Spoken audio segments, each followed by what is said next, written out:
శ్రీమాత్రే నమః. శ్రీ ఉమామహేశ్వరాభ్యో నమో నమః శివాయ. శ్రీ క్రోధినామ సంవత్సరం మాఘమాసం శ్రీ మహాశివరాత్రి శుభాశిస్సులు TV24 భక్తి టీవీ ఛానల్ ప్రేక్షకులందరికీ కూడా. మహాశివరాత్రి అంటే హిందూ సనాతన ధర్మంలో మనందరికీ గొప్ప పండగ. ఈ సంవత్సరంలో శివరాత్రి ఎప్పుడు వస్తుందిరా బాబు అనే ఆలోచన చేసి వేచి చూచేటువంటి ఎంతోమంది భక్తులు మాకు ఎంతోమంది అనుభవాలను తెలియజేస్తున్నారు. మహాశివరాత్రి అంటే మహోన్నతమైనటువంటి గొప్ప యోగాన్ని మనకు సిద్ధింపజేసే పార్వతీ పరమేశ్వర అనుగ్రహానికి పాత్రమయ్యేటువంటి గొప్ప యోగవంతమైనటువంటి రోజు.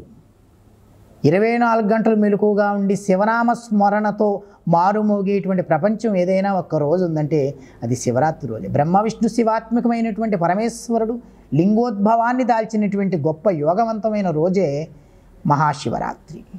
బ్రహ్మ విష్ణు మహేశ్వరులకు వైద్యం ఏర్పడి ఎవరు గొప్ప అనేటువంటి విషయ సందిగ్ధంలో లింగ రూపాన్ని ఉద్భవించాడు మహాశివుడు పరమేశ్వర స్వరూపంలో.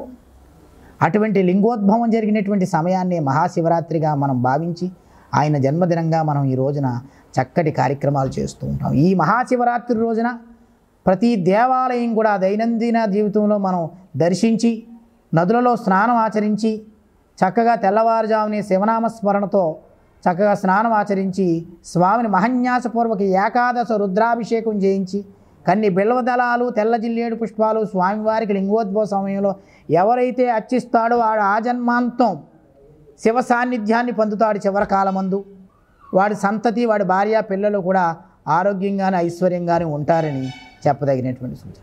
ఈ మహాశివరాత్రి రోజున ఏ శైవ క్షేత్రానికి వెళ్ళినా కూడా చక్కటి అనుకూలమైన వాతావరణం ఏర్పడుతుంది. మహాశివరాత్రి రోజున విశేషంగా చేయవలసిన పని ఏమిటంటే ఆ రోజున చక్కటి ఉపవాసం చేయడము. ఉపవాసం చేయడం అంటే ఆరోగ్యం అనుకూలంగా ఉండి అన్ని విధాల చక్కగా ఉన్నవారు భగవంతుడి దగ్గరగా అవడానికి ఉపవాసించి స్వామివారిని విశేషంగా అభిషేకించి అర్చించడం ద్వారా మెరుగైన ఫలితాలు పొందవచ్చు.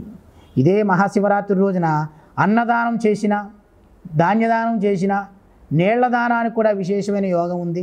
పాలదానం చేసిన, వస్త్రదానం చేసిన చాలా గొప్ప కోట్ల రెట్లు ఫలితం గోచరిస్తుంది. కావున ప్రతి ఒక్కరూ కూడా ఈ మహాశివరాత్రి రోజున ఆ పరమేశ్వర అనుగ్రహానికై ప్రతి ఒక్కరూ నదిలో స్నానం చేసి ఆ ఉమామహేశ్వరుణ్ణి అర్చించి ఆ పార్వతీ పరమేశ్వర అనుగ్రహానికి పాత్రలు కావాల్సిందిగా కోరి ప్రార్థిస్తున్నాం. శ్రీమాత్రే నమః.